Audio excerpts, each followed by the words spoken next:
Alright, back. Welcome back to another video here on the Dividend Doggo Show on YouTube, and I'm going to be bringing you in for the weekly portfolio review. We're also going to do a little bit of review of how the portfolio has gone so far, because we had some requests to see what each category looked like for the full all-time review. So let's go through that real quick. We'll start with the all-time review. You can see the portfolio has definitely shrunk a little bit this week. We'll get into that in just a moment.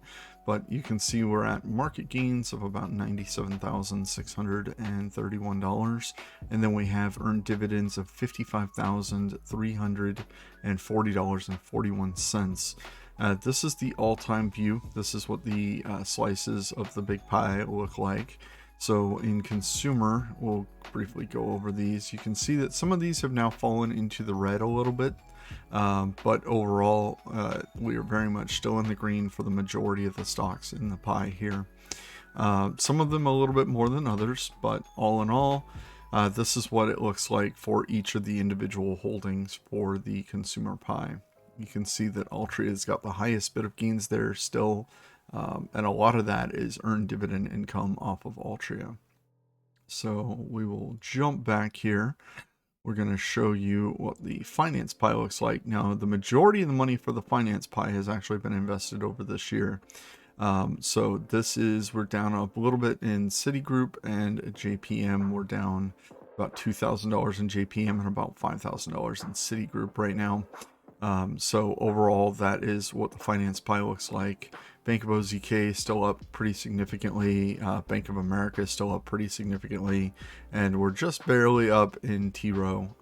So about $46 in T Rowe for a $1,000 position. So that's pretty decent overall, considering the state of the market.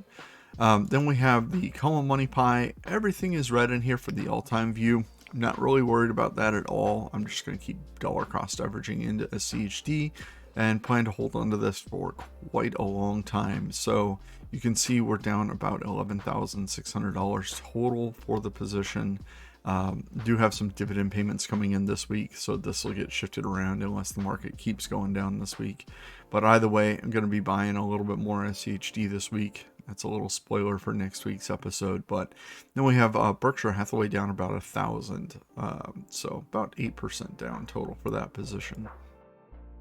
Then we have healthcare. Healthcare, you will see it is very much in the green. I locked in a lot of the gains from this position. For AbbVie specifically, but we are also still very much in the green on Johnson & Johnson, having a $6,476 position, but $941 of that is still in the green. But AbbVie overall, that was a very, very fantastic play from 2019 through 2020.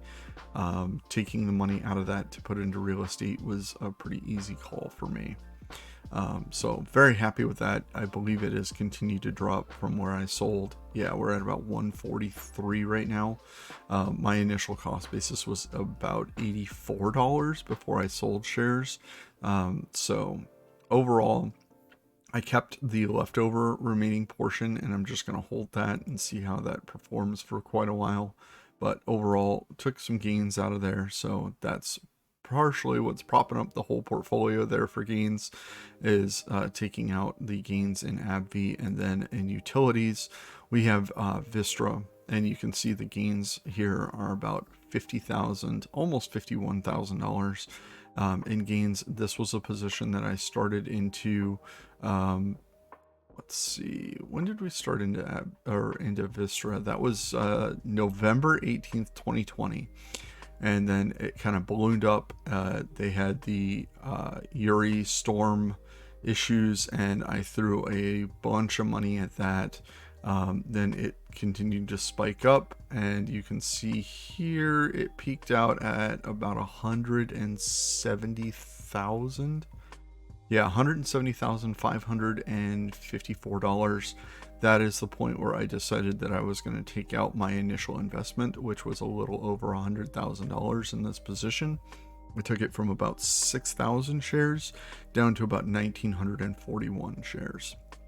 So I'm going to continue to hold on to this. It is down a little bit this week, and it's continued to kind of fluctuate going up and down. in the like $25 range. I sold just over, I believe it was like 26.50ish, 27ish, somewhere in there.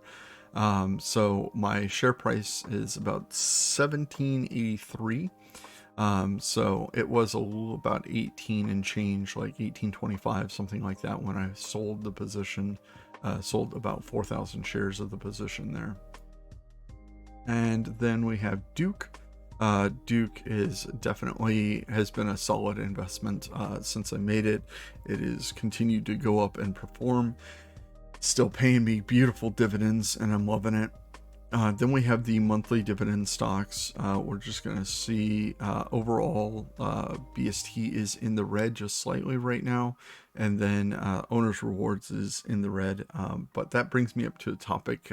People have wanted to see why I use the Owner Rewards pie so much the way that I do. And I'm going to showcase that off here in just a moment. But I wanted to give you guys the weekly review first. So the weekly review, we were down 4.32%, and that is with earning $357 in dividends for the week. So we were down over $23,000 for the week. That is a pretty staggering amount. A large chunk of that was in the finance pie, Coma money. That whole market was pretty upset. So all of the portfolio is red here. The Fed did raise interest rates again this week. Hopefully we can get inflation curbed a little bit, but I'm hoping kind of that things go down a little bit further to be able to buy more. Now is the time to not be as scared about buying. Make sure that you are investigating the companies or the index funds that you're wanting to buy. Things like SPY, things like SCHD, those are just going to be solid investments. And in recessions is where the majority of millionaires are made with stocks. You gotta have the courage and the heart to invest the money and not be afraid to temporarily lose a little bit of gains on paper. And then, you know, when things are booming and the economy's going again in the right direction, you know, it will continue to go up, and then you're rewarded and you can decide whether you want to take things off the table from there or continue to build. In my scenario, I'm going to continue to keep adding to the portfolio and keep building it up as long as possible. So we're going to briefly just go through each of the sectors so you can see what each of the stocks look like.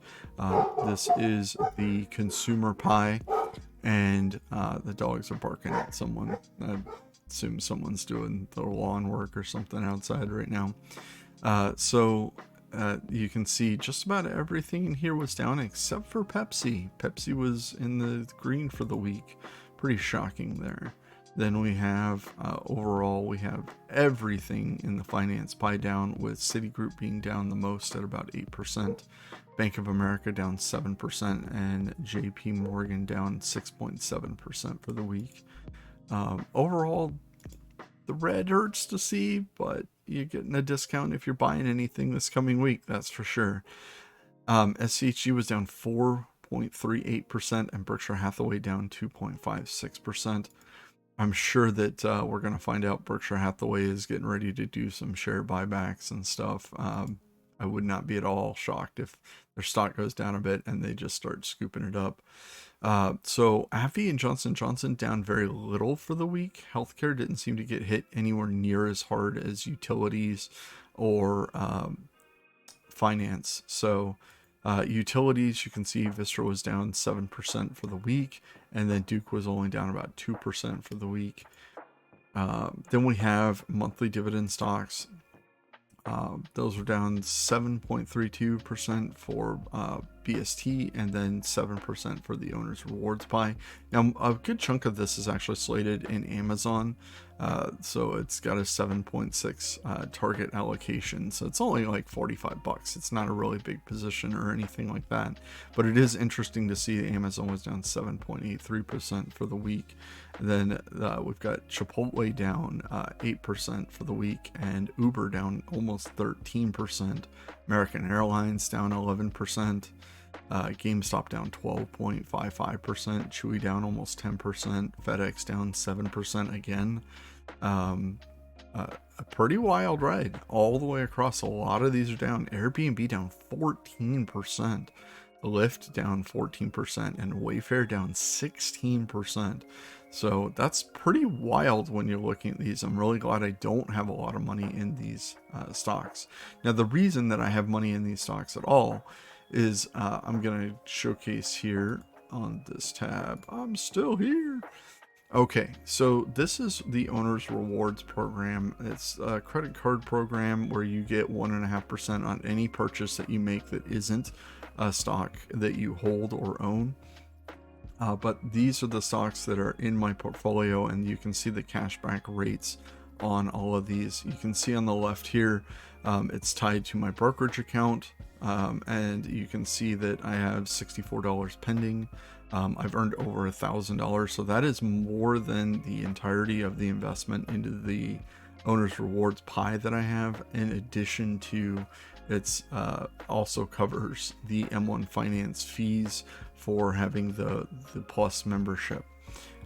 So that is a pretty significant amount and that's literally just from December of 2021 to now that I've had this. So let's take a quick look here and see. You can see all of the stocks. These are what they are in my portfolio, and this is the percentage of cash back.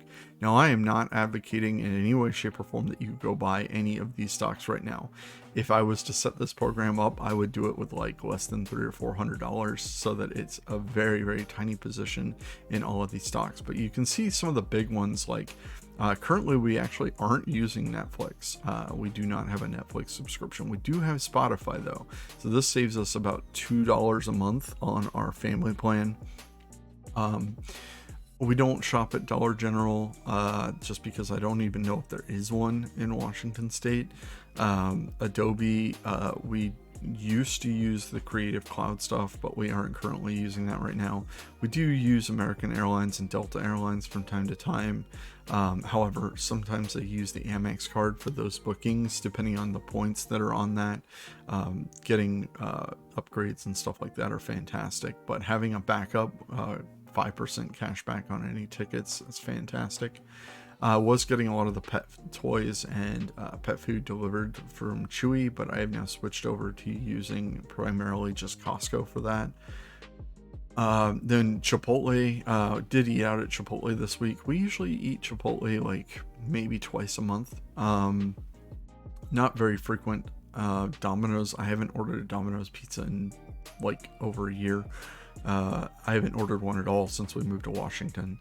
Etsy, I have bought a bunch of stuff for gaming and stuff like that in the past off of Etsy. I use Etsy around Christmas time for unique gifts for individuals that are hard to buy gifts for. FedEx, definitely use that with some of the shipping stuff for side businesses, as well as documents for real estate stuff.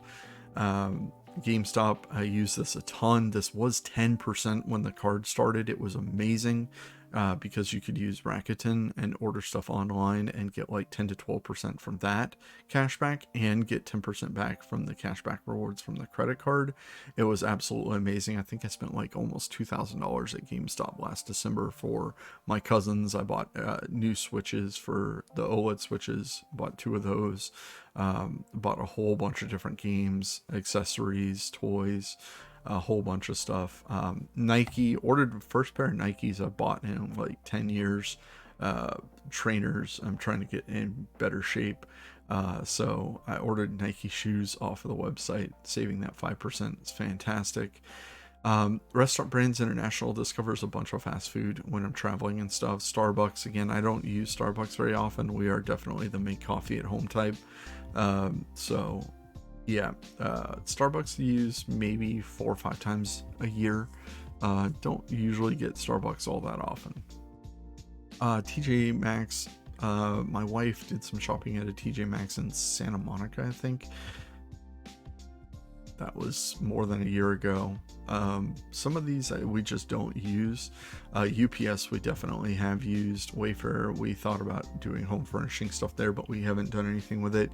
Yum Brands, again, this is restaurant stuff. I believe these are the ones that own the Taco Bell, Pizza Hut, KFC stuff. We don't eat out that often, so have not used that all that much. AT&T, Airbnb, haven't used that much either. Amazon, we actually have the Amazon credit card, which gives 5% cash back. So I almost never do this card. Never is used on Amazon. So it's actually not that great of a perk. Same with Best Buy, actually. They have a better credit card at 5% rewards. Comcast, we have used Peacock to watch special events and stuff like that. WWE fans, if you still watch WWE or anything like that, we do occasionally use it for that. eBay, this is one that I have used repeatedly for doing game sales, purchases, stuff like that. Home Depot I swear to God, I go to Home Depot like once every 2 weeks and I'm fixing something around the house, even though we just bought it. Lowe's, again, it's whatever's closest. I go to Home Depot or Lowe's. I'm not like dedicated to either one of them. I just go get what I need to get to fix the project and go on. DoorDash, almost never use. Lyft, almost never use. Target, we have used occasionally, but we do have Red Card, so that's used primarily there. I only use this if we actually forget the card or something like that. Uber, we actually use the Amex card for most of the Uber stuff because it provides cash credit every month. Walgreens, this is if I'm traveling, I need to pick up stuff. If I'm doing real estate projects or work anywhere, that's what I would use that for. And then Walmart, I don't know anyone who doesn't or hasn't shopped at Walmart at some point in time. They have to pick up something on the go.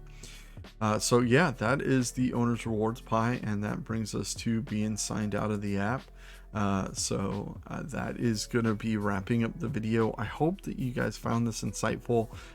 There are some things in there that you might use if you're using the owner's rewards credit card. It's an okay card overall. I think that there are much better cards out there right now. Fidelity offers, I believe, a 2% flat rate card, which can definitely be better depending on where you're purchasing your stuff from. And overall, that is the video for this week. So thank you very much for watching, and I hope you had something interesting in the takeaway from seeing into the portfolio here. Thank you very much for watching, and if you made it to the end of the video, let me know how you're doing with the red. I know that a lot of people are probably stressed out seeing their portfolios in the red this much, but thank you very much for watching, and I appreciate every single one of you. Have a great weekend.